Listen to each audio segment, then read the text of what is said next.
gentlemen, ladies and gentlemen, ladies and gentlemen, I want to welcome everyone to the CHRONICLES. I hope everyone out there is doing very good on this beautiful Wednesday day. Temperature got up for us, a little misty out there, but the sun shine very well. Ladies and gentlemen, I want to welcome my two co-hosts. One was missing the last time we were here, but we got him back in the saddle. First and foremost, let's give it up for the lovely Miss Donna Wimberly. Donna, how are you, sweetheart? Donna? Good. We're going to do it. And my other co-host, the gentleman in the house. Let's give it up for Mr. Jason Wells. Ladies and gentlemen, give it up. Yeah, man, thanks. I appreciate it, man. Jason, how you feeling? Be back again. Well, that's good. You had a little episode the last time, but I see you got it together. No, I'm cool, man. You're good to go. You're good to go. Ladies and gentlemen, we're going to get right into it. We ain't going to waste your time. Like I said, this is the Hurt Chronicles. This is a show that we get into issues of yesterday, today, and tomorrow, as well as certain topics that we'll get into that we feel like is needed to get into in this present day and time. One of the main topics we definitely will be getting into, is it possible to retire comfortably? I mean, we all who are working still, some of us who are already retired, this is a question that we ask ourselves all the time when it comes close to that date. Am I going to have enough money? You know, do I have my business in order? You know what I mean? Do I have, things that I feel like I need to take care of before I tell the boss he can kiss my ass? You know what I mean? These are all the things you have to think about when it comes to that. But let's get right into it before we get into that topic. Let's get into, Jason, since you weren't here, I'm going to let you open it up. What's been on your mind, bro?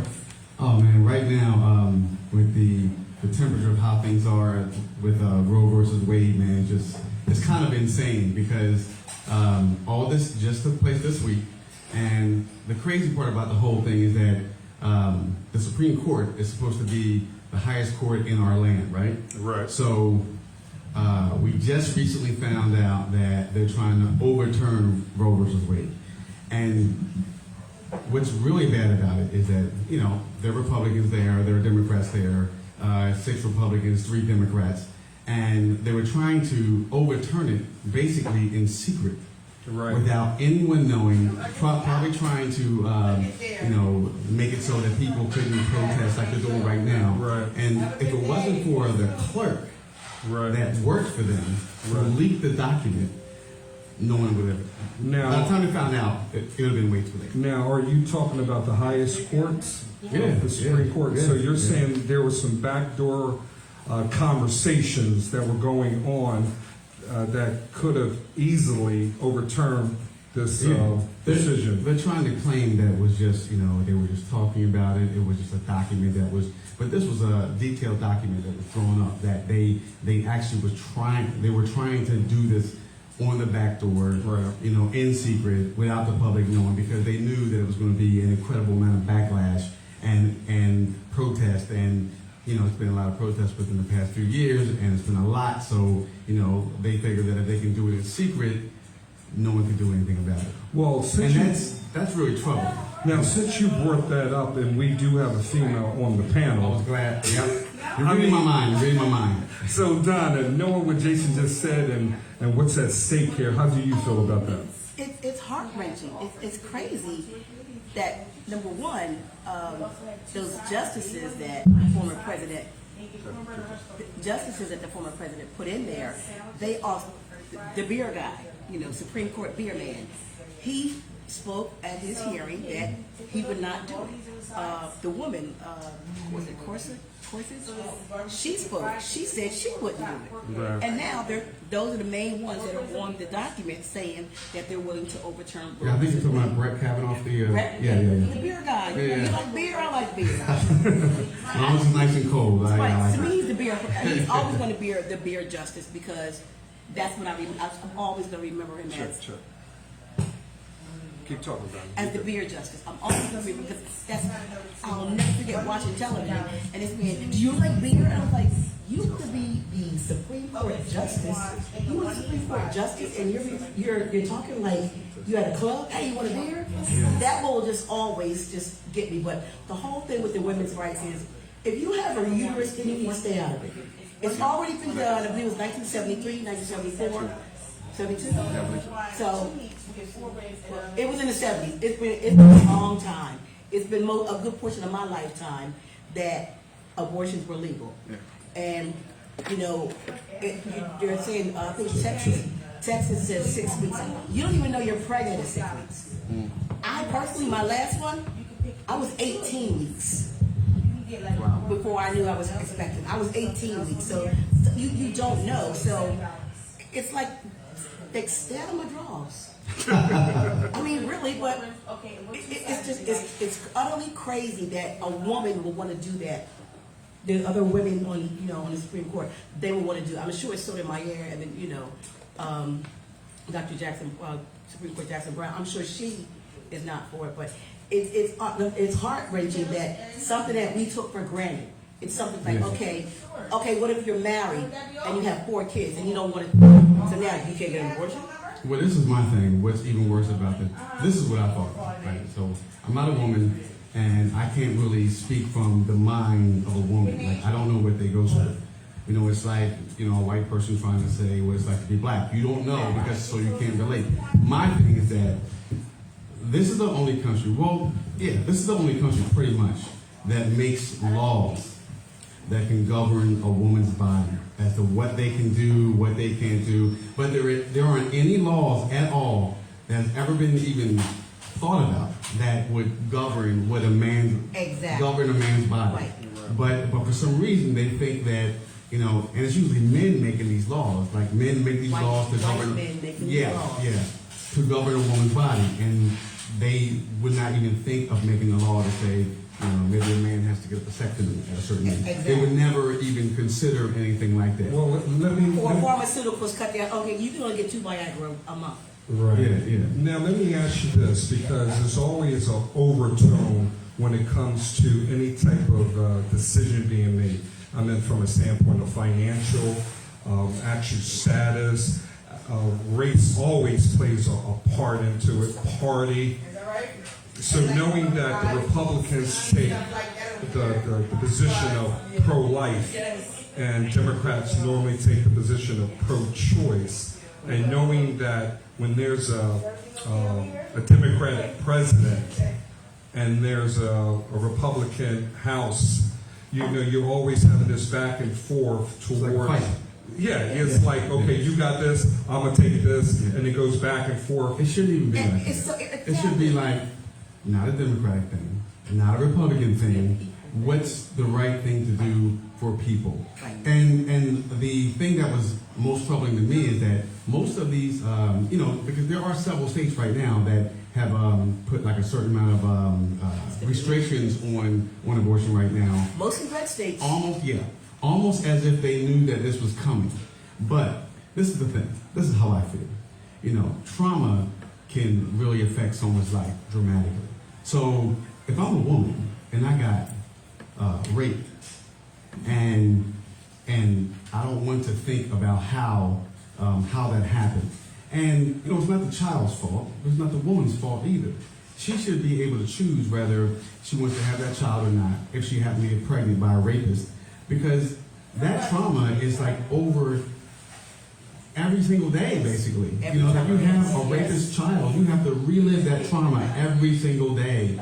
And, you know, you might be okay with it, but it should be the woman's choice whether she decides whether I'm going to do this or I'm going to have an abortion. It should not be, you know, the state should not stick their hand in the decision-making process, whether.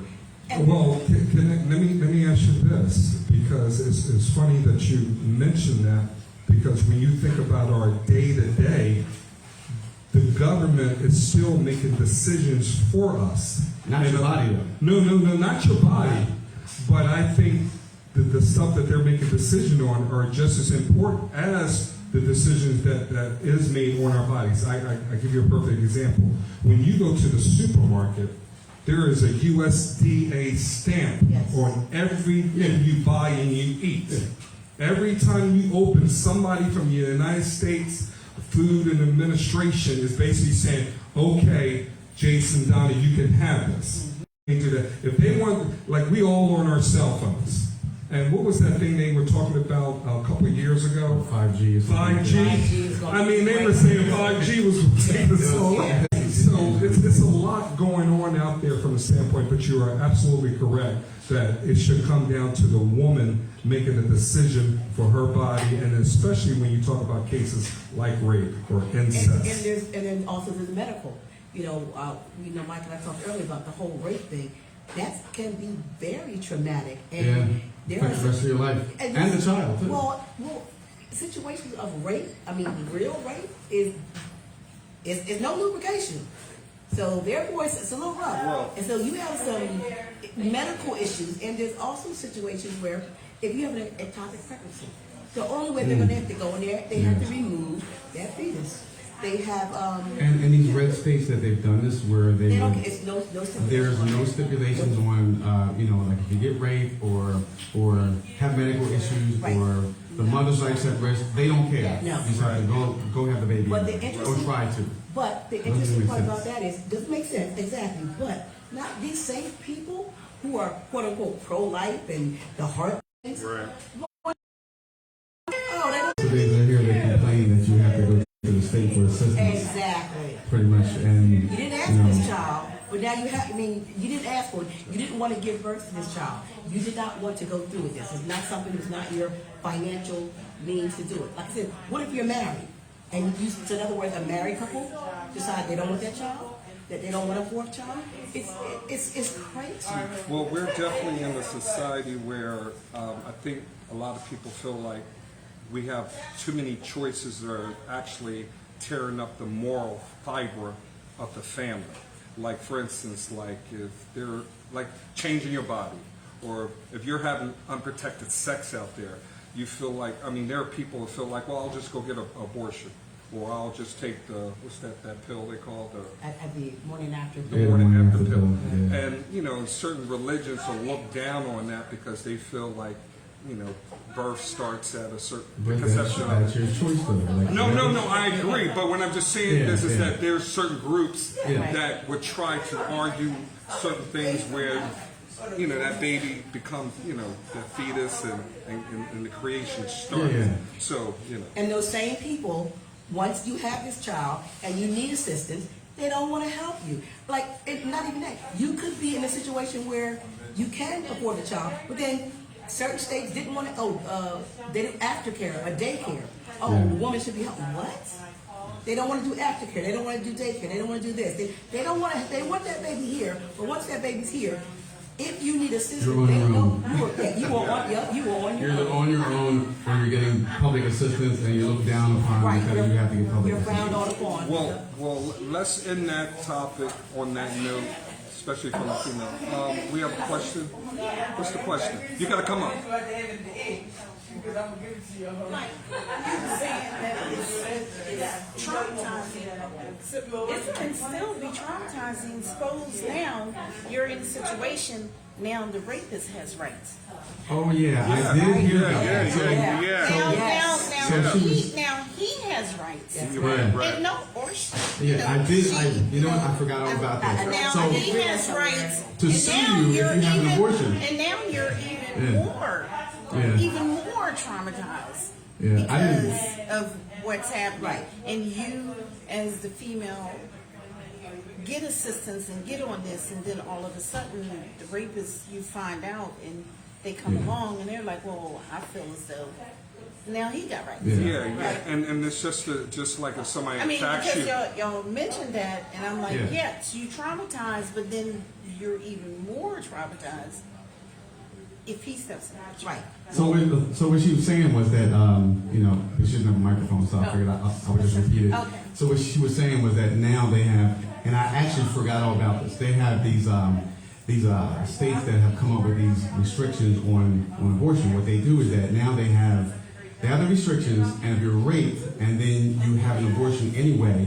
the rapist has the right to sue you civilly for aborting his child that he he's having because he raped you. He forcibly assimilated you. Yeah, that's how far out their views are. I mean, that's just crazy. Yeah. You know, that someone could traumatize you like that, and then you try and, you know, like you try and make it so that you can kind of deal with it possibly, and not have all this, you know, more trauma, and you know, you get an abortion. It's not the baby's fault, not your fault, but that's your choice. And then the rapist has the right to sue you. Yeah. I mean, so he rapes you, he makes you have to get an abortion, and then he sues you and takes your money too. And that's the law. Well, Right. So he traumatized. He traumatized you, makes you crazy. raise a child, and then wait a minute, after he gets out of jail, because he's probably in jail for raping you, he gets out to sue you. It's just too much. well, we're in It's this. And then he tries to get parental rights. Yeah, I heard that too. Well, the thing about it is that we're in a society that the attacker can penalize the attackee, and it's not just for rape. It could be somebody coming on your property, and it's somebody. That's definitely If true. somebody hits you, and then you wind up getting the best of them, they can can sue sue you. you. So we're basically in that society where it depends on the situation, the time. Depends on the state. It can go very Like blunt. Jersey is like the polar opposite of Florida. Like Florida has a thing where if you just simply feel threatened, Yes. I can just shoot you Yep. and it's legal. They can put me in jail. And In then- New Jersey, now I went to school for have my license that carry a firearm in like 34 states, but I can't carry in Jersey. So yeah, Jersey's a very, very strict gun law state. But anyway, so in this state, when you like say someone breaks in your house and you see them there, and you pull out your gun, you pull out your weapon, and you shoot them. Oh, I Right? heard you had to drag him in the house. No, you don't have to drag them in. But if that person doesn't have a gun and you shoot them, the police look at you as your life is not in imminent danger. Although they're in your house, they don't have a weapon. They could prosecute you and use that person to testify against you and put you in jail. I was always told if you're going to shoot somebody, pull them in your house. No, I never Like did they're that. in your house, like they Well, go in you your house. technically it's against the law to pull someone in the house. Yeah, if you start to do that, then that's too much conspiracy. I didn't just hear that. I didn't hear that at all. Yeah. You don't want to drag it. I'm excluding that from my Well, movie. we're going to go into Donna. We have been talking. We have, matter of fact, the last Her Chronicles show, there was a lady's name that you had mentioned, and I told you we're going to go back to that. Can you get into who that lady is and what she represents? Well, what we were actually talking about was, I can't remember everything, but we got talking about Ruby Bridges. Yeah. Basically about racism and different things of that nature, that it's still going on. Is that the difference now is we have phones, we have cameras. Nothing's really Oh, changed. that's always been happening. It's nothing's really changed. It's just now we can film it. Yeah. So we talked about Ruby Bridges and the fact that Ruby Bridges is only 67 years old. This happened to her in 1960, within our lifetime. She's still alive. She was 6 years old, and it was the get into it now. Okay. At the tender age of 6, Ruby Bridges advanced the cause of the civil rights in November 1960. She became the first African American student to integrate an elementary school in the South. Okay, she was born in 1954, and she was the oldest of 5 children. So I'm not going to go into too much of it, other than the fact that she was taunted for a year going to school with federal marshals. Yeah, I see the video. all the time. So when you brought her name up the last show, what made you bring her name up? Because her name just came out of the Well, I top of think your tongue. because we were talking about, I think we were talking about racism and sexism and the different things, different degrees of racism, and how those same people who were taunting her are somebody's grandmother. They could still be alive at this point. Oh, man, I got a and, really and good they're story still, about that. and they're probably still alive. And do you want your grandchildren to know that you were one of? They show people spitting at her, throwing rocks at her, and then I actually read into the story more where her father lost his job. Grocery stores were not. Grocery stores were not refused to sell him food, and it was just because they wanted their child to have a better education. Their whole life was torn apart. Trust me, I know exactly what you're talking about. You know, now that you mentioned that, my dad was the student that started the first petition that turned into Brown versus Board of Education and desegregated the schools all over the United States. Okay, that's what's up.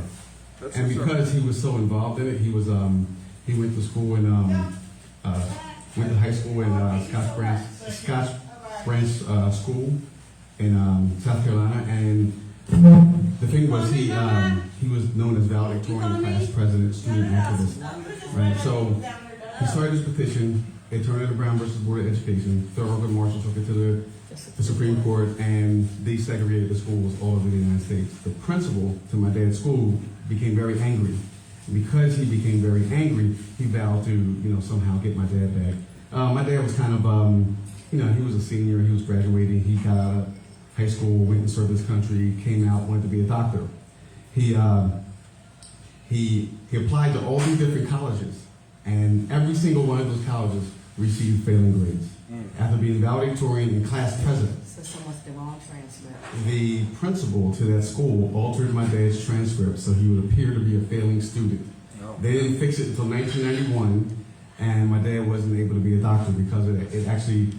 Because he was trying to do the right thing, it actually changed the course of his life. Well, that's the kind of shady stuff that Yeah. was going on. As a matter of fact, when you talk about Brown versus Yeah. the Brown versus the Board of Education, it actually was the start of the movement when you really think about it from the standpoints in the courts. Yeah. Because these were things that was actually things that you can prove towards the mental anguish that people of color were going through when they had to use the situation with the dolls, with the young kids and Right. everything, and how color people were depicted and how they were taken to be ugly. Yeah. And a matter of fact, they were made to look at their self as ugly, not only Right. other people, and that played Yeah. the mental part. And the crazy thing is that they would over-exaggerate the characteristics of our facial Right. features Oh, yes. and try and make us look like we were like monkeys or Right. something like that, Well- something like a subpar human, and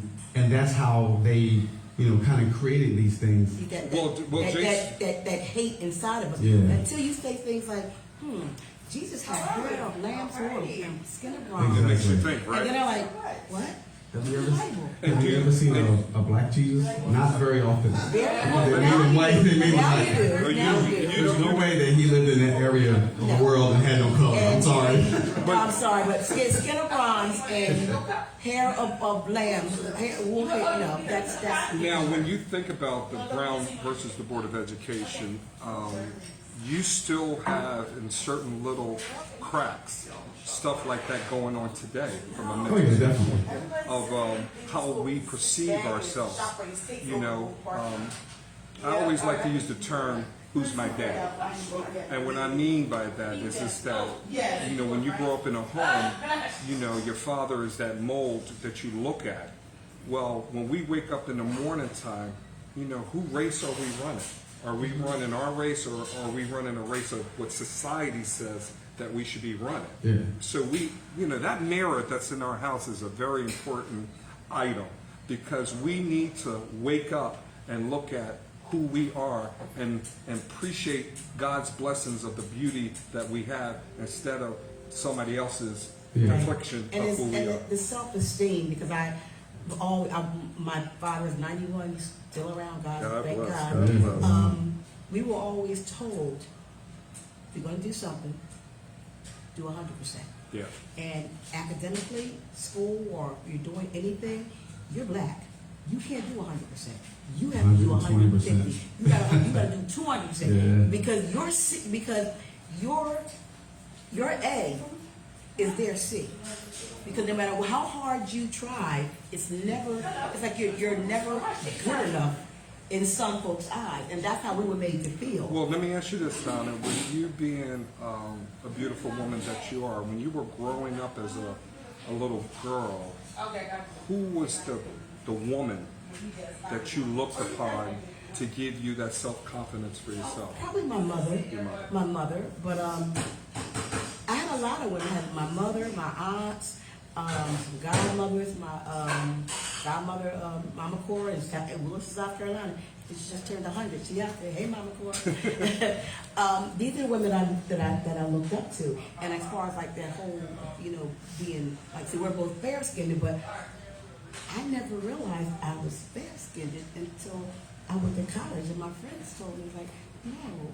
I was like, I'm brown. Well, you- I mean, I wanted to be, you Yeah, know. but that That's- type of that- thinking goes all the way back like to the women's and slavery and all that. Well, I was saying because my self-esteem was, you know, my people. I was, Yeah, yeah. Well, you know, I'm glad- I was reading Malcolm X's autobiography. Like 14 years old, I'm- on my own. Donna, I didn't I'm even glad. know about I'm Malcolm X. glad. I read it myself. They don't teach you that in school. Well, Well, you- I said well, you have Donna, to learn on your let me own. ask you this. I'm glad you brought that up because, you know, within our community, we are still dealing with that fair skin, light skin, dark skin, brown skin, you know, whatever type of skin, racism within our own. Yes, and that, That yes. So, goes back to what so, we- And right. so when you feel as though that with you being a lighter shade, do you feel like you had to prove your blackness to people? Sometimes. Now, that's a shame that you have to try to prove your blackness, but you're being judged off of, let's see how black you are within your own. Well, I was gonna say, oh, you're uppity, you're bougie, you know, like Just because of the right. color of your And I had to skin. tell myself, look, let me tell you something. You earrings could come on. Well, You don't want to do that. well, I could tell you And this. I'm like, my thing was like, don't let the light skin fool you. Okay? Well, I can tell you this coming from a brown skin, because let's be real with this.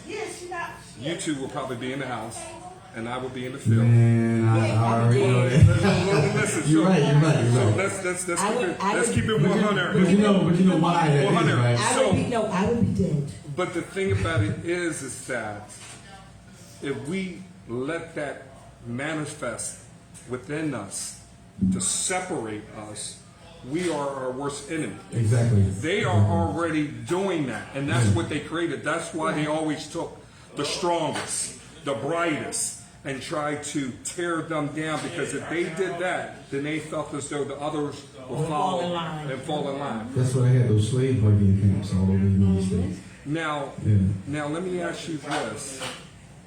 Do you feel as you've gotten older that you haven't had to prove your blackness because of your skin color? Or do you feel like that thing is still there? No, I don't. I'm older, wiser, and no, I don't think. Actually, I don't even care about that. Like, I don't even care whether someone, you know, oh, well, you know, you think you better. Because I know I've heard this like so many times in my life. Oh, you light skin, you think you better than me, or stuff like that. But we all know that comes from slavery, because they used to take the light skinned slaves and put them in the house, Yep. and then take the dark skinned, you know, big slaves and put them in the field. And because and they actually, you know, it was strategic, because if I'm in the field all day, like breaking my butt, and you're in the house serving food and eating your leftovers, oh, I'm gonna be pissed off. Yeah. I'm not gonna like you very much. Sure, because so they created that created that- division all the way back then, that- and quite honestly, like, we are the only race basically that has gone through what we have. Like, I know that there's been different Holocausts and, you know, different other things that have happened with other races that has been, Well, it you happened know, really. here. But the thing is, and I'm not trying to discount, you know, anything that anyone else has been through. But the thing is, there's no other race on the planet. Like, some people say that it's a miracle that we're here, because there's no other race on the planet that has been through suppression for 400 plus years and are still going through it and are here, but us. So, you know, I can understand that, you know, that mindset still being around, because it's been around for so long. It's been around since the beginning of the country. It's still around. It's still happening. So, you know, I can understand why that mindset still exists. But honestly, when someone comes at me and they say something something racist or something like that, I really make them feel stupid, because this is how I put it. I say, the only difference between me and you is that your parents live in a place where there's less sun. My ancestors live in a place where there's more sun.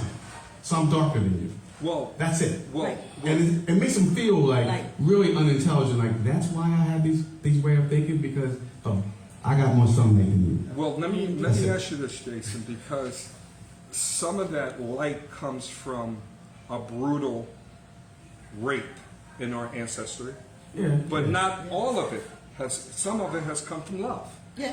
So is it fair to say, just because you're light, to assume that the slave master came into the home and did his thing, where it could have been Could have been a your, relationship. it could have been a relationship with the person of another color, and it could have been from love. So it's a shame that it shouldn't be judged the same, but at the same time, it is what it is. Yeah. And because if I'm half black and half white, I should not discount my Caucasian side. Oh of the no, family. I'm not saying that at all. But you have people who are light Yeah. color Yeah. that will and say, I'm black. And be like, yeah, you're black. And in society, you will be considered to be black. Yeah. But it would be unfair to my white mother if my mother is a white and she married my black dad or had me and conceived me out of love. It would be kind of unfair to discount my white mother. That's what I'm saying. And I can understand that, but back then, like back in slavery time, they said basically we have a drop of black blood in your black. Yeah. sure. So- The 1/3. Oh, yeah. 1/3. Well, no, you're actually 1/3 of a person. Oh, Whenever they, 1/3 of a person yeah, or one yeah, tribe. whenever they would count like the cattle and the things on Right, we would the consider horses cattle. and the buggies and all that stuff, they would count the slaves. As It would- cattle. you would be a person, I've but you would be seen- 1/3 of a person. But I've seen my cousin did Ancestry, and they basically had them numbered like cattle, like Yeah, you were a cow. yeah. That's how they were labeled. One was it black Negro woman, Negro Yeah. boy, child. It was other little names they had for them. It's a shame that our people have to go through this type of cosmetic, emotional distress in our house. But let's move on to another subject that is the subject of this show. Is it possible? Is it possible to retire comfortably? Now, I'm gonna start this off with Donna, because Donna might know a little bit about this, just a little bit. So, Donna, let you I'm definitely not break this retiring. off. Well, it really depends upon your savings, what you were taught, the company you work for. If you're lucky, and I know people who have retired from the county or the state, and they have wonderful pensions, and and then their Social Security kicks in, and then they're sitting home making $6,000-$7,000 a year. But it depends on where you work for. But if you don't have that kind of job, then you need to get your 401k or IRAs. You need to. I mean, you don't think about it in your 30s, but that's when you really need to think about it day one. If your parents instill that to you, You're you need right to get about that that. account like. And I know you're going to get it. Started with that. Get that account like I already see you thinking. 18, 19. You need to start putting that money Oh, away, man. and it's money Read you my don't, mind. it's money you don't touch. That's what you. If your But- parents are guiding you right, that's what you need to do, and not necessarily from your job. It should come from home. But too many of us don't have that. I mean, I'm fortunate. I got my little nest egg is Man, my mind is building. going. I know. I'm going to let you unleash My little nest egg is building. Oh, But man. if you start early enough, That's so you true. can retire. Well, let me ask you this. Let me ask you this. Or you find a rich husband. Well, okay, I guess that plays a part. But let me ask you this, Donna, because if you really look into the depth of what I'm asking, is it possible? I think when we go to work, especially when we're young, basically we're not even thinking about retirement. We're thinking about, I want to buy, no. But it's a lot of times, and I know you're going to get into it, it's not taught in the home. Right, exactly. You're up here saying, I want to get me a car, I want to get me a house. A lot of toys. You're looking at the Right. materialistic Don't mean part of You're it. not looking at the big picture. The retirement part mentally, for some people, and I'm not going to speak for all, probably does not kick in until the body starts to break down. And it depending on the job that you're doing. It could be from a mental breakdown, it can come from a physical breakdown, but when that breakdown comes, now you got to wake up with that Well, and by breakdown. that time, it's probably too late. And then, exactly. And then you're looking at the calendar, you're looking at your bank account, and then you say to yourself, how much money do I need? So if you're smart enough, you might go to an advisor and say, okay, what is it? A fiduciary advisor. Well, see, you're talking big words. You have to. Well, and I'm going to let you break that down. But the thing about it is that you have to make a plan towards us. Right, and then a lot of, fortunately, my company, I have the Fidelity. Okay. A 401k. 401k. That helps. I have, and when COVID hit, it was so crazy. I was like, I'm going to go ahead and pay for this service. You handle it from now on. And I was doing good by myself. Right. But I have them handling it now. But I have the Fidelity one. I have a couple other little accounts. But it's because I was taught, to always think ahead. So what's Proactive. So Jason, I'm gonna tap onto you about this. What is the rule of thumb towards a percentage wise? Is it 80% of your salary that you feel like you have to have if you want to retire, like a nest egg? I mean, I don't really think of things as a percentage when I think of retirement. Um, But you have to, because you got to be able to financially take care of yourself. Well, Oh yeah, that's true. That's And true. they do ask, one of the questions at Fidelity, they'll ask you what your expenses It depends on are. what your age is too. Right, true. They'll ask you what your expenses are, and with your expenses, they'll say, if you want to continue living this life, you need to have this much, and it'll last you the 401k. So Yeah. this will last you till you're 85. If you want to continue spending this method, Yeah. they'll ask you what your spending is Right. and how much of that you think you still need. So it could be, you might say you make, I don't know, $100,000 a year. You may want 80% of that. So you may want $80,000. And I'm still. going to say this before I let Jason have the forum here. The one thing we have not spoke upon, and it's the most important, is the health. Yeah, Our medical. definitely. There are Definitely. people who are financially set, but when it comes to that medical, how set can you be with that and making sure you have a plan in place towards it protecting you no matter what happens to you, like that Part B, Especially C, D, long-term care and insurance, long term too. and short term. Yeah. They I won't have say, it. you don't wanna- I won't even mention who I work for. Well, Okay. you don't have to that. But Jason, you got the forum because I know So- you're this person. All right, so if I was 20 years old Right. and You I look 20. You're not 20, Jason. I thought you were appreciate 20. that. I was like 18. Y'all being nice to me now. So if I was 20 years old, because back when I was in school, the only thing they taught us is they taught you how to write a check. Basically, that's the extent of my financial education that I had in school, how to write a check. Right. So, when I got older and I started making decent money, and instead of investing my money in like the stock market or the S&P 500 or a whole life insurance policy, things like that, I knew nothing about any of that. Now, wealthy people teach their kids these things when they're younger, so they can utilize these the education that they give them, and they'll be able to take care of themselves.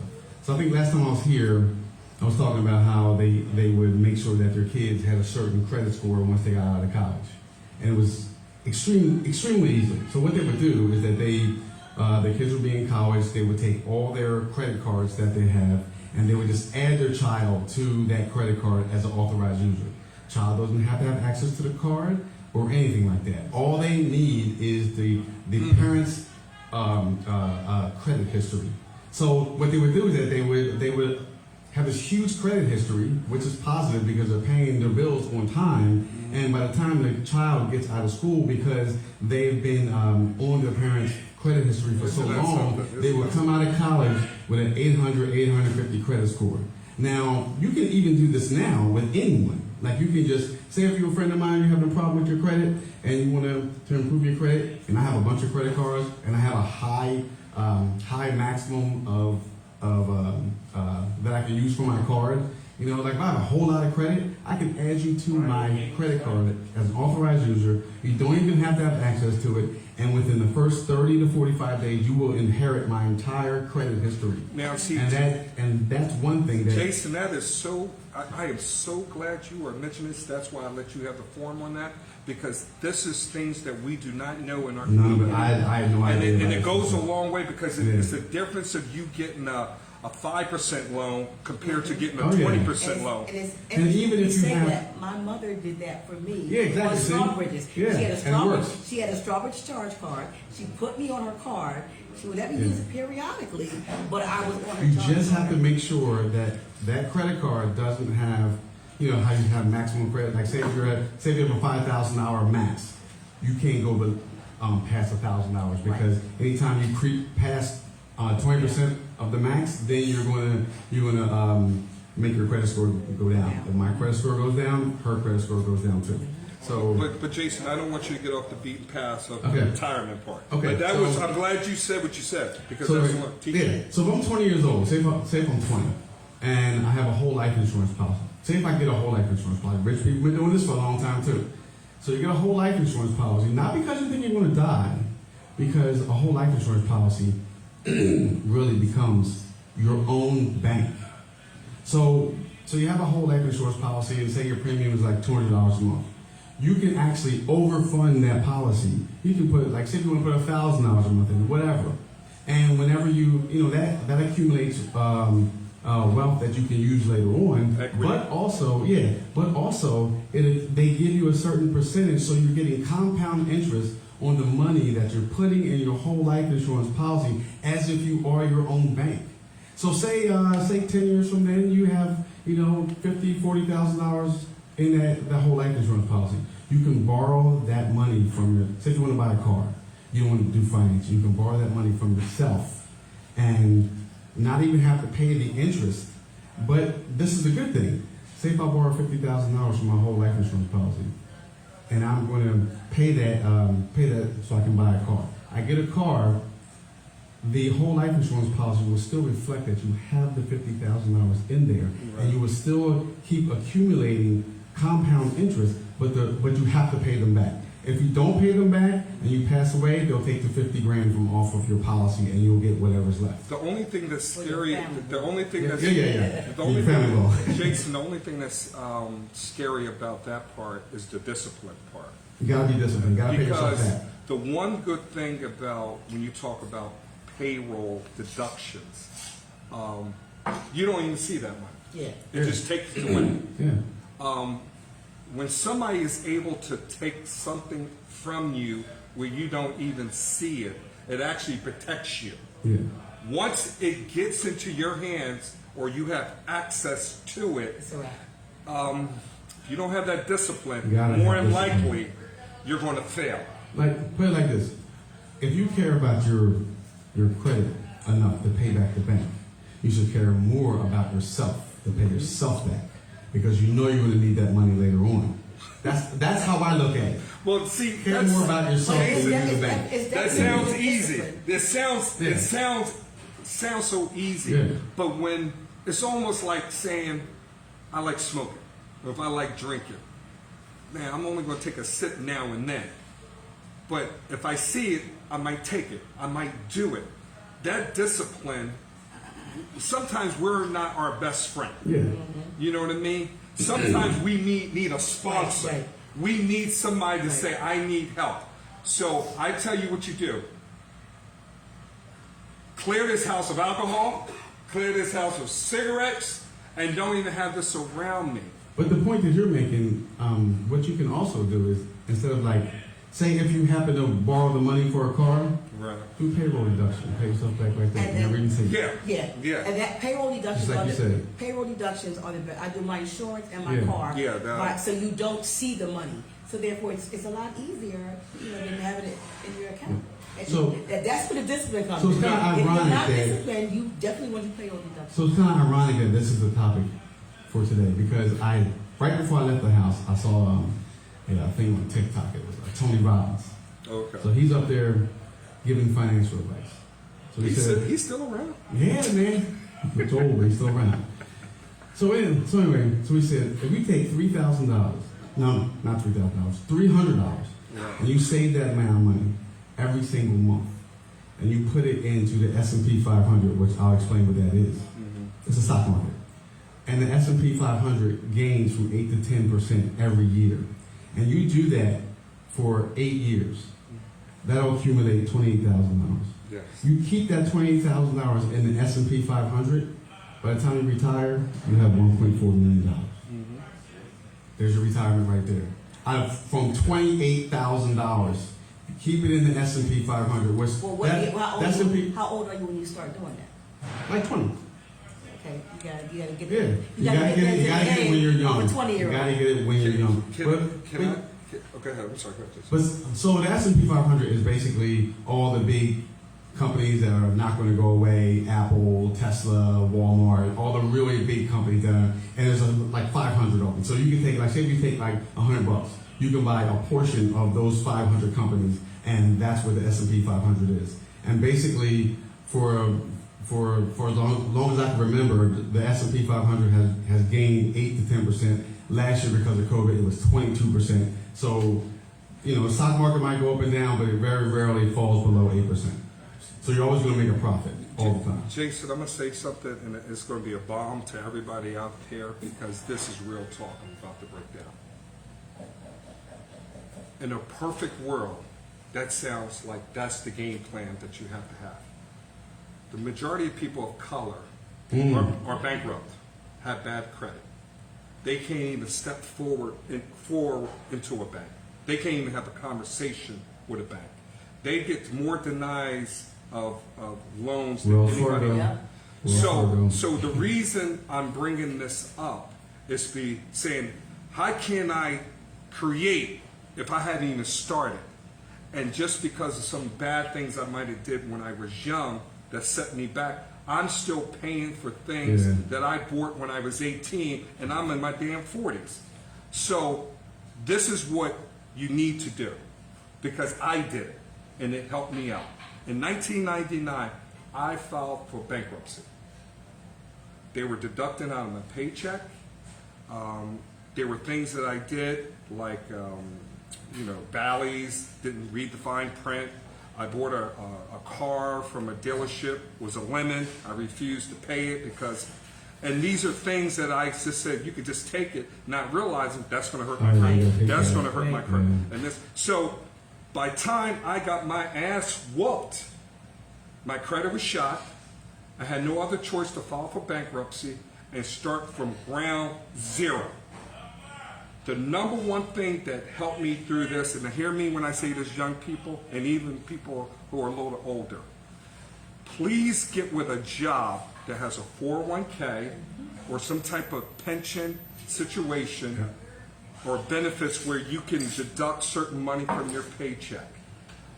Allow a certain institution to help you build your credit and your financial well-being. Once I was able to do that, now, like I said, you got to stay disciplined, because once you fall down and you've been hit, you got to say, how can I pick up? This is my one get out of jail free card. And that's why I look at it as bankruptcy. So once that happened, I was able, and like I said, some financial advisors would not advise this at all. I was able to borrow from my 401k with discipline. I was able to I took $5,000 out of there, and I paid myself back, and I bought my own DJ equipment. Oh, okay. I bought that DJ equipment because I Use it knew. now. Exactly. So I was able to use that money to get me. Now, if I were to use that $5,000 to go on vacation or do something stupid, Get some rims. I'm the biggest fool. But Like saying he got on. yeah. So, but if you do that smartly, when you can give yourself a help. Now, I done built myself up with that $5,000. I've been able to create equity within myself. I was paying myself back, and before you knew, I paid that loan back. Now, I'm able to go into a bank and build up. Now they're going to give me a little $1,000, a little $5,000. And then next thing you know, man, you have enough on the table to get a mortgage. Right. So what I'm saying is that you have to find whatever you got to find in a legal way to create your own equity. And you can do it from the bottom, because I did it, and I know a lot of us has did it. That's good. I've been doing that. That's good. You know what I mean? So Donna, tell me, what does retirement look like? Hopefully in 24 months.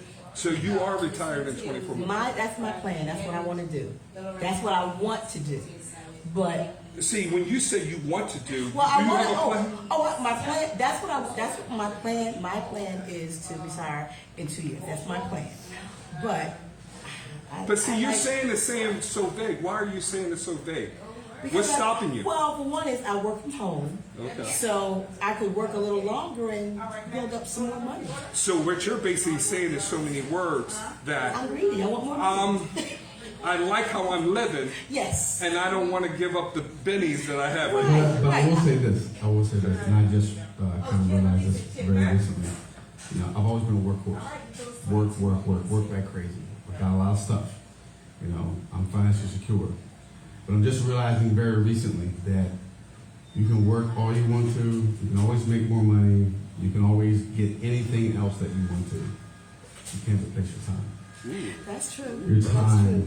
time will never be returned back to you. That's true. So I'm just learning this. I mean, man, I've been like this my whole life, but Yeah, that's a Can't good, replace your time. and that's a good point. But see, if I retire full time, I have five grandkids home in my house.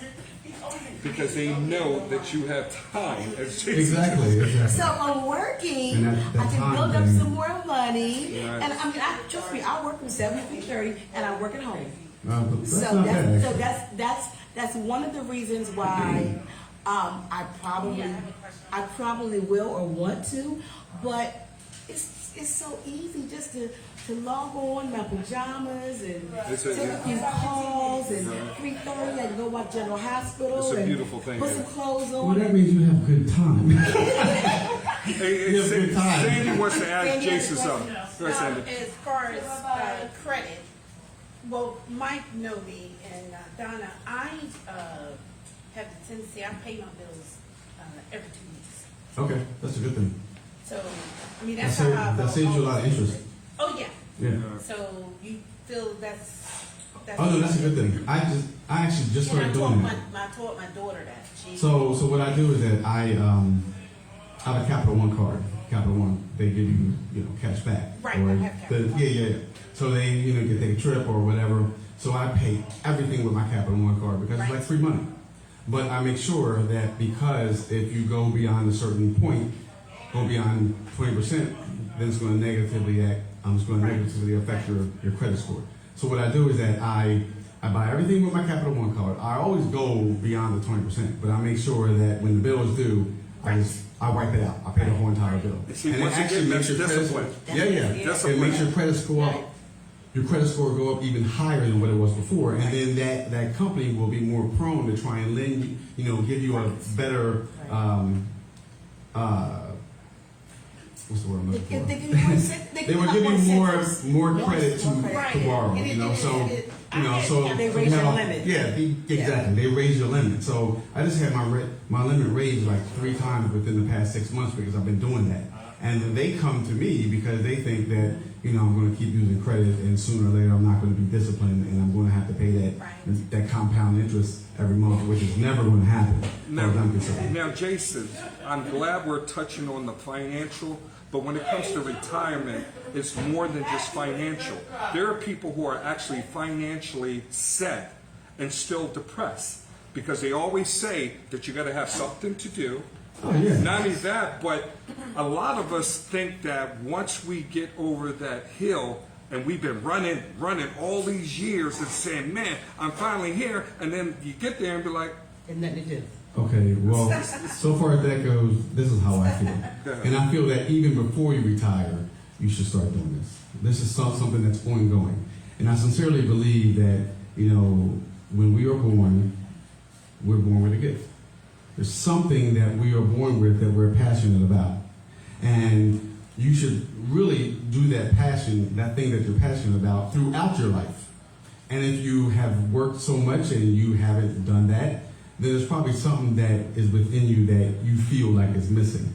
So I think it's like really, really a responsibility to know what you're passionate about. So if after you retire, you have the time, you can do what you're passionate about, and your retirement will be fulfilling because you'll still have the money to be financially secure and be passionate about whatever Jason, brings you interest. you know that there are people in their 50s, their 60s, and 70s still don't know what their passion is.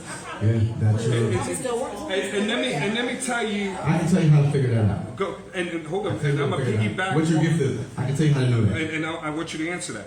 And they also piggyback off of there are only people who walk this earth they're only as good as the people around them. Yes. Yeah. Some Oh, yeah, people are definitely. not self-sufficient to take care of themselves. They need others. That's why I could not understand when I see an older guy who's way past his retirement age still working. So I had to really tap into him and say, man, you got money, why are you still here? And you know what he said to me? Mike, I'm gonna keep coming here until I figure out what I'm gonna do. And in our reality, it's almost like he's saying to me, you don't know what I he wants to honestly do believe. still. Look, I honestly believe that person that you're telling me about, Mm-hmm. deep down, he does know what he's passionate about. There's no way that you can live this life and not know what you something that you think about even when you're not doing it. He may For not instance, realize it. He well, may, He might not he realize might his not gift. realize what his gift is.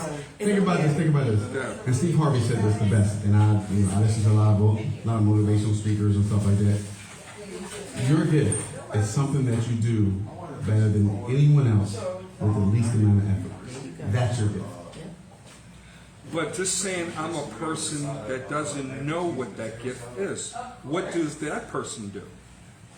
Well, This is what I'm saying. And you know, they most of need, us really don't know what our gift is until it comes to us. But I sincerely believe, and I'm gonna get a little spiritual on you. But I sincerely believe that, God, the universe, Buddha, whoever you believe in, speaks to you all the time. Sure. And if you're really paying attention, you'll know. But a lot of us, they think that, oh, that's a coincidence. Oh, it's just something that enters my mind. You're never going to really hear a voice. But it's what is the most impressionable to you, what keeps on coming up, what keeps on coming into your mind, things that you just can't forget. Like I said earlier, like something that is so much that you think about it even when you're not doing it. It has to be related to that. what do you think about that, Donna? Well, I agree. Some people just don't know. They may, like you said, your friend. They're not paying attention. He's not paying attention. They're not in tune He's to not it. listening to himself. Because he says he goes to work every day. He may go home and make the best meal Exactly. and can cook his behind off. And everyone, all his family, oh man, you can cook, man. Let this dude so-and-so cook. cook or so-and-so. Let me Yeah. tell you something. Oh, that so-and-so do it. That may be his gift. He may be like, well, Uncle so-and-so, can you fix my car? He may be doing things that he doesn't even realize. He's not even paying attention He's not to it. he just does it He because just think he's good at it. Right, But the- exactly. He just does it but the- automatically, not realizing But the thing that's is, your gift. But the thing is that we're looking for the rhyme and the reason of thinking that that is the answer. When sometimes when you think about it, why do people go to church? Not only to worship God, but they also go to church to be around people who Fellowship. other people Right. who are fellowshipping Yes. of God. And see, fellowship is very important. I had this conversation. My family was going to do an event. Oh, why do I want to do that? Who wants to do that? It's not about doing that. It's about doing it together. Yes. It's the fellowship of being around people. That's my spirituality is part of being around people. Not you don't agree on everything, but you have somewhat of a like mind. Yes. You're worshiping together. It's all energy. There Do you go. you realize how dim your light is until others come around? And you probably felt as though that, man, I didn't realize that because I need people. It's funny that y'all. that y'all Go say ahead, that. Jason. Go ahead. All right, so I just a couple days ago, I'm on social media and I watch a lot of spiritual stuff. So Yeah. there was I can't remember the gentleman, but he was accepting an award, and he said, and he was giving the crowd advice, and he said, surround yourself with people whose eyes light up when you walk into the room. Wow. He said, surround yourself with people with eyes light up when you walk into the room. I can't remember what the second thing was, but then the last thing was, he said, the top of one mountain is the bottom of another, so keep climbing. Wow. This guy was just so deep, but it's basically like everyone who are like-minded should be together. So I know what you're saying, like so far as church goes, because we're all there for spiritual guidance to Right. because basically we are all just spirits living the life as a human. Right. So And I was just talking to a friend of mine about this. Like if you're just a spirit and that's your foundation, and you're not filling up your spirit, but you think that your human body is going to be happy, you're never going to be happy. So, well, Jason, do you think? And I'm a piggyback off of the matriarchs of family. you know, Do you ever notice that when Big Mama dies, how the family fights and spirit argues. just goes right down? And they didn't realize it because Big Mama was always Oh there. man, Yeah. You know what I mean? Yeah. I'm Big Mama now. And then you're Big Mama. I don't want it. But I don't the- like it. I don't want it. But it was handed down But to it was you. handed down to me, and like I said, I'm the one, I try to call if anybody needs it. If they say, well, Mom, I think this is so needs it. I mean, I'm if, automatically trying to fix it or take care of it. Exactly. And I guess that's my gift. Yeah. I'm a fixer, and Yes. I'm a mom, and I'm always trying to do stuff, but yeah, it's, you're the fertilizer. You Yeah. are the fertilizer for your family, and a lot of other families need that as well. Right. I mean, when you look at how many families today, and it breaks my heart because it actually happens in my family as well, that when was the last time everybody sat at the kitchen table and ate together? Now, it might happen in your family because you know why? Because you are the matriarch of the family. And I And the love it. matriarch can set right. the table. And I love it. And my son just said, You're like, you better be at the house. oh, right. Oh, and I work Dinner's schedules. 2:00. Right, and Yeah. I work schedules. My son's birthday was yesterday, so it was a lot going on yesterday because my daughter lives in Burlington County. I said, what we're going to do is we're going to meet for cake and ice cream. We'll have to do it on Saturday because Mother's Day is Sunday, and I'm organizing. But what he was saying about the lighting of the eyes and people, there are. Oh, and the second thing that he said, I'm sorry. Yeah, go ahead. I just remember the second thing he said, that when you're trying to do something slowly is the fastest way. Slowly is the fastest way to get to where you want to be. Yeah, that's a good Yeah. point. That was the Yeah. second thing. Yeah, That's that's a lot of wisdom. When you said that, it made me think about there are times when I'm doing this, I'm doing that, and there'll be a couple days where, because I'm home by myself, so there are a couple days where I'm like really not doing, other than work and watching TV and cleaning the house, I'm not doing anything. So but the kids will call me, but I haven't like physically laid eyes on them, and they're like, I gotta go see I feel it, like that energy. I'm like, I need to go see my babies. Right. Everything's And then in I will go see them, and they just, they light up, and Because that's all I needed. Yeah. Well, the thing about it is that because, like I said, and I love the topic of how do we know we're comfortable enough to retire? Because all these stories that we're bringing is part of that, picture or creating that painting of what the retirement looks like. So we've already acknowledged that the financial. Setting yourself up for the 401k, setting yourself up in mutual funds, life insurance, and certain things that you can piggyback, start saving now, putting it away. If you realize that you are in debt and you are like in quicksand, stop the bleeding. Bankruptcy is a word that people do not like to hear, but if you are so much in debt and you feel like you need to start from, get a fresh start, then you do what you got to do. Now, I don't mean going bankruptcy because you owe somebody $1,002. Pay that $1,002 and handle your business. Yeah. I'm talking about some big money. If you know that you're barely hitting that thing and that interest rate is killing you, you know what? Throw your hands up and say, let me start fresh from that. Yes. And then on the next thing is that the mind. You got to have something to do. That means that if you have to go to the gym, that means you have to be part of a non-profit organization Right. towards keeping your mind and Right. your body and your spirituality. The church, Right. bringing up the fellowship. You got to. Or, if you're not, there's sororities, there's fraternities, there's things. I know a lot of stuff in my church. Right. So there's church, sororities, there's the kids with the football, the baseball. You don't have to be a parent to coach. No.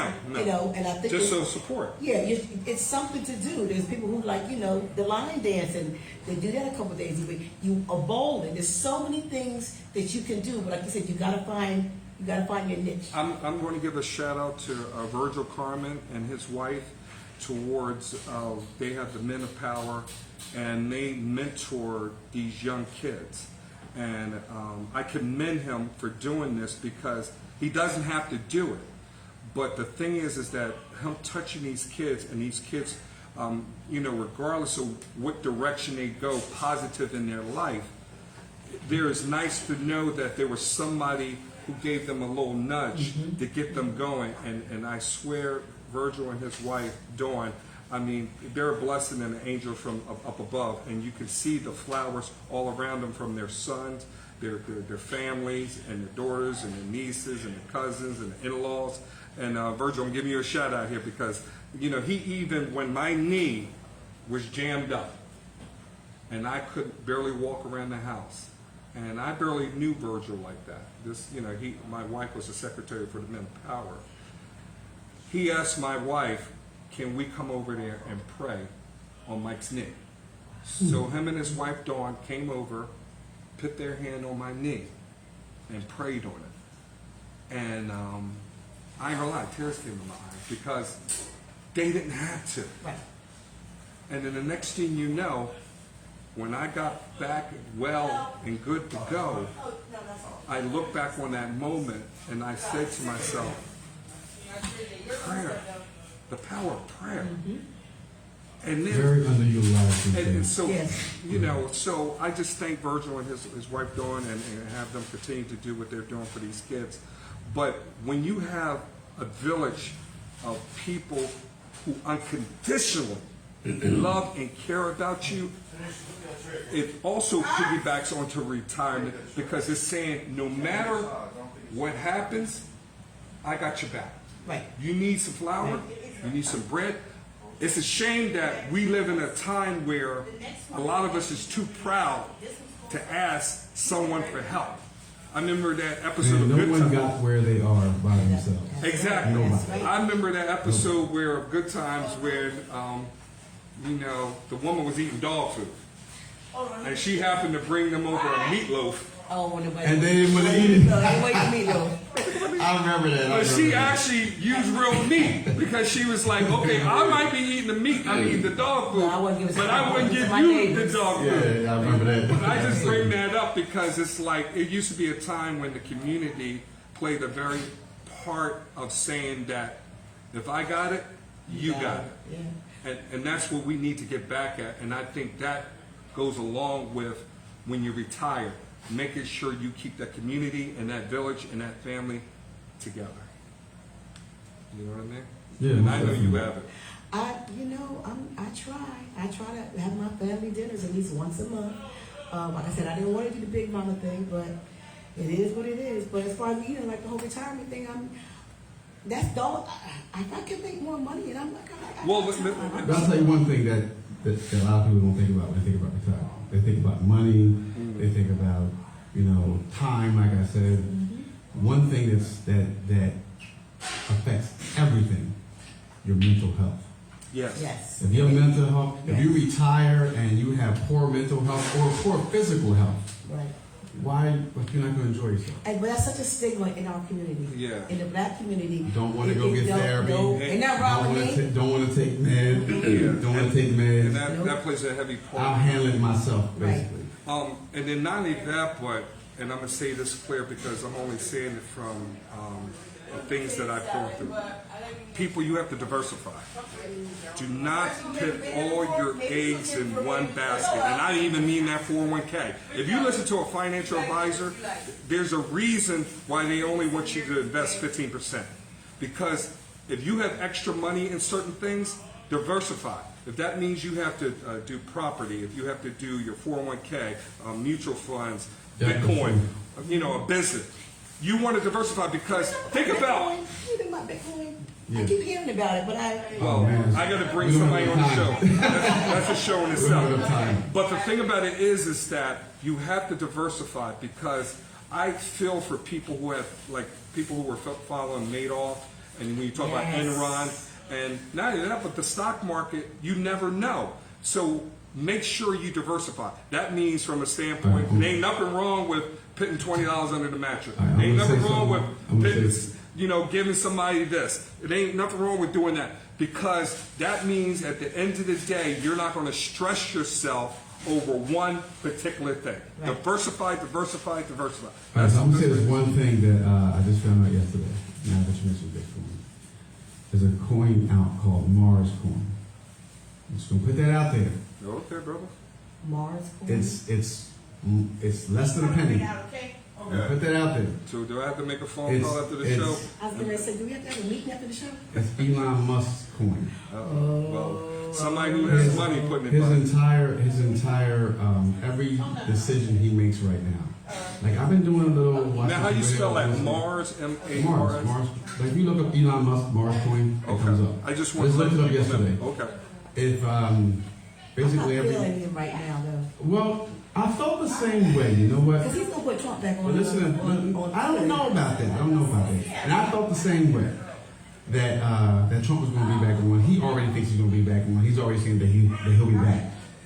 And I kind of prejudged Elon Musk. Didn't know who he was. Never even saw a video that he did. Never even saw an interview. What did you hear about So, California? hold on. California station? So this is what I did. I looked him up, looked at a bunch of interviews that he did, looked up some facts that he did. Basically, he used to be on Donald Trump's staff, and he quit because Donald Trump pulled out of the what's the agreement for the environment?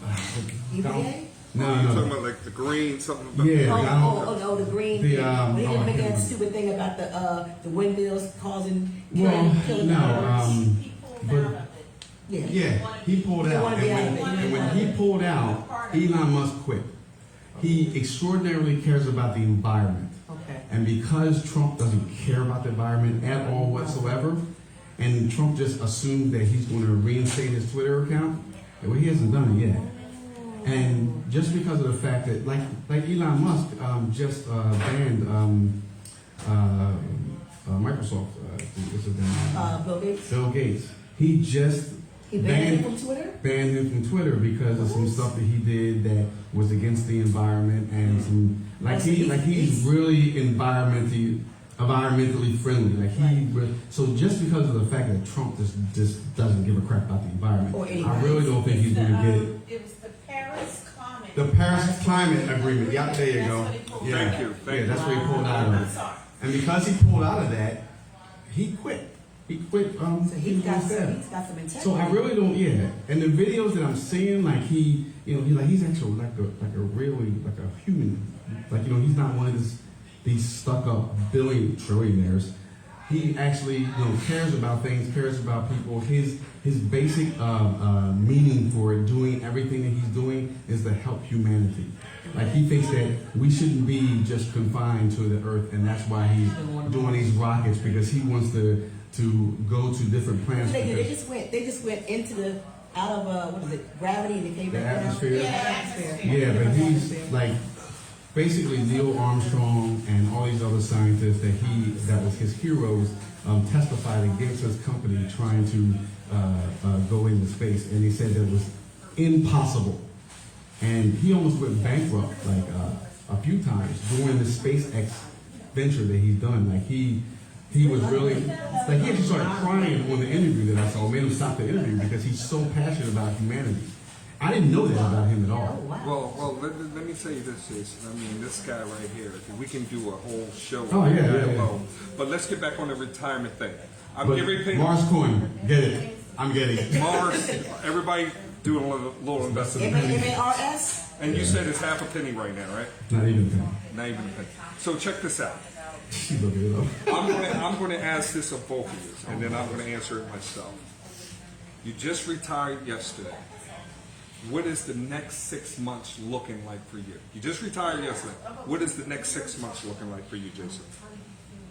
Ah, man. So my 6 months will probably be different than anyone else's. Yeah, bro. And I got a book that I'm almost done writing. Okay. So within those 6 months, my book's definitely coming out.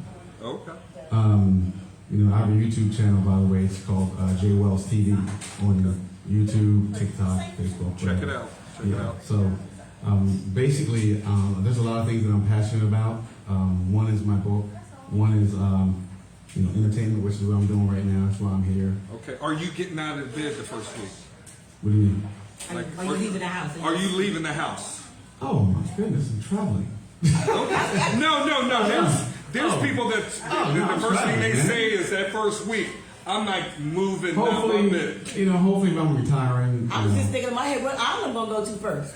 Oh yeah. My passport is on fire, and I need some tropical ways to put it out. Okay. I feel. Now it's funny you say that because I'm definitely. in my little working vacation time, I go a week of a time per year to an island or something like that.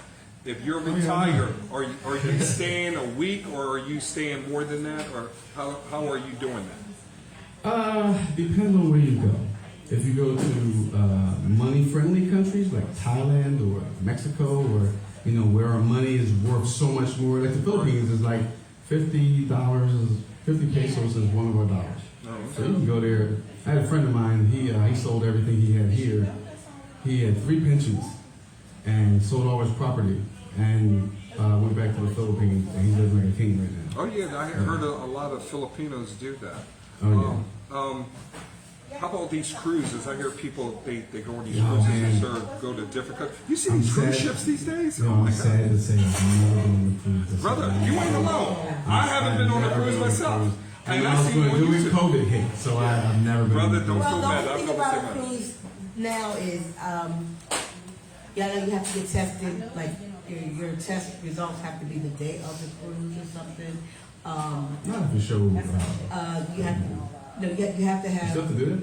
You have to show your a negative COVID test, and everybody on earth has to have a negative COVID test.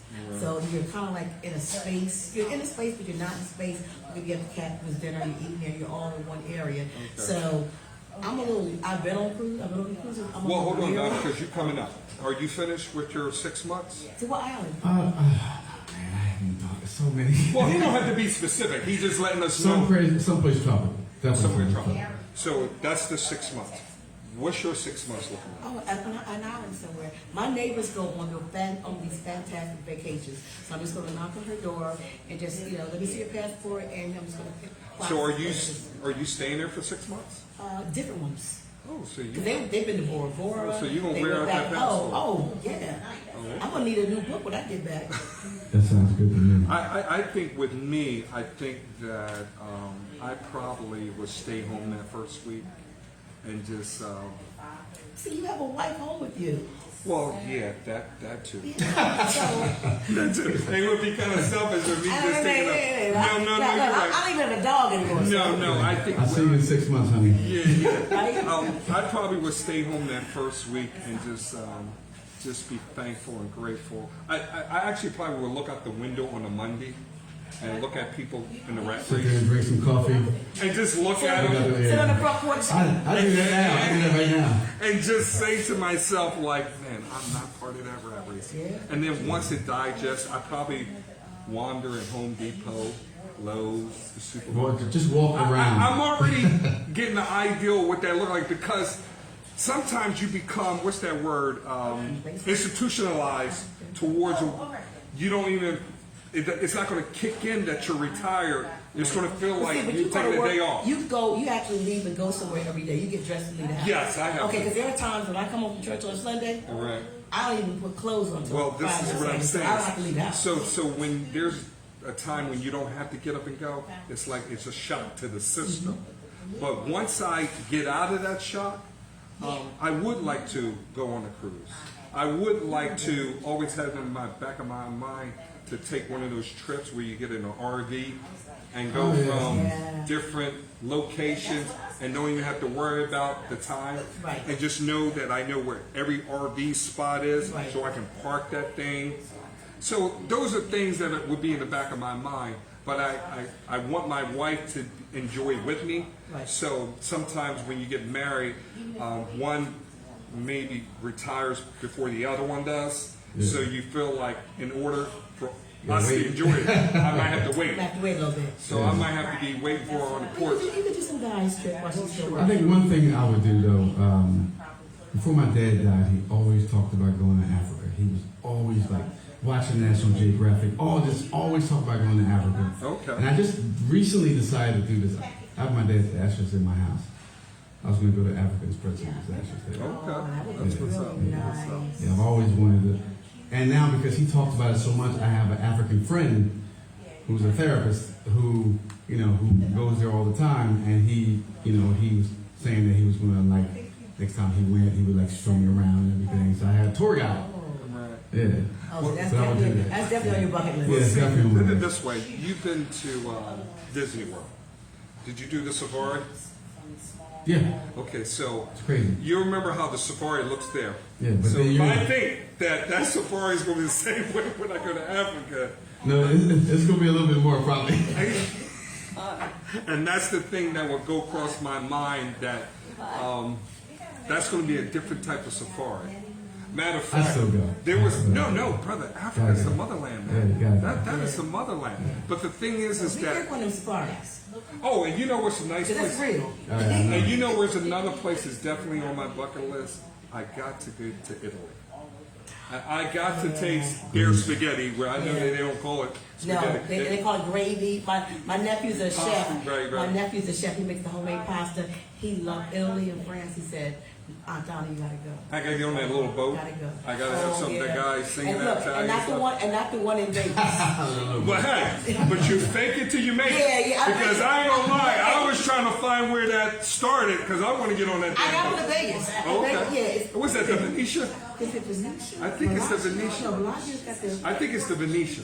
All I know is I got. Because it goes outside Yeah, we go and it out comes and we in, come yeah, in. Now, yeah. I did do that. I did make the funk with that. I did do that. That was fun. Vegas is fun. So yeah, look, you spend 6 months in Vegas, pretend you're anywhere you want to be. Well, ladies and gentlemen, we're going to end this show. Donna, Jason, Pleasure, man. It's a glad pleasure. to see we all together. Yeah. And we're going to try to do this monthly Hurt Chronicles. Like I said, we talk about issues from yesterday, today, and tomorrow, and whatever that main topic is. We try to bring it up and enlighten and inform and be blessed by it. God bless you all. Peace.